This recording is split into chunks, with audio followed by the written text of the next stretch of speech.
Chat GPT কে ব্যবহার করো? তোমাকে সবাই দেখে দাও। চ্যাট জিপিটির জন্য একটা তালি দাও।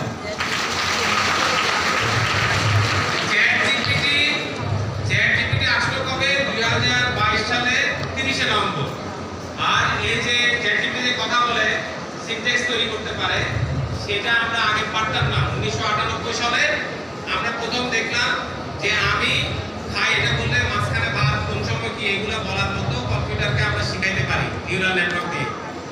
তারপরে 2018 সালে কয়েকজন লোক একটা ট্রান্সফর্মার টেকনোলজি বের করলো, ঠিক আছে, জিপিটিটা, এই যে টি ফর ট্রান্সফর্মার। তারপর আমরা তাই দেখো সেই হিসাবে আমার হিসাবে 2037 সালে পরের বিপ্লবটা হবে। 2037 সালে আমরা থাকবো না, থাকলেও এখন মূলা বাবু যে অনুষ্ঠান আসতে হবে, ঠিক আছে। তাহলে 2037 সালে বাংলাদেশ কারা চালাবে? কারা চালাবে? তোমরা চালাবে। তো তোমাদেরকে চাইলে তৈরি হইতে হবে, তাই না? তৈরি হওয়ার নানা রকম জিনিস আছে। সবাইকে সায়েন্টিস্ট হইতে হবে না, সবাইকে ডাক্তার হইতে হবে না, সবাইকে ইঞ্জিনিয়ার হইতে হবে না। আমাদের খুব ভালো গায়ক দরকার, আমাদের খুব ভালো, সবচেয়ে দরকার হচ্ছে সবচেয়ে ভালো মানুষ দরকার। তোমরা যদি খেয়াল করো, রোবট, আর্টিফিশিয়াল ইন্টেলিজেন্স, এগুলা কিন্তু মানুষের কাজকে পরিবর্তন করে দিচ্ছে।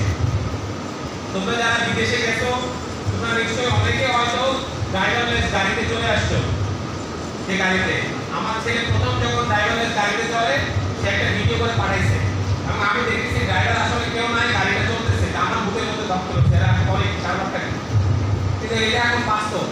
বাংলাদেশেও চলবে কিছুদিন পরে যে ড্রাইভার থাকবে না, গাড়ি চলবে। তার মানে মানুষের কাজটা মানসিক কায়িক শ্রম থেকে কোথায় উঠবে? মাথায়। পৃথিবীর সবচেয়ে শক্তিশালী কম্পিউটার কি?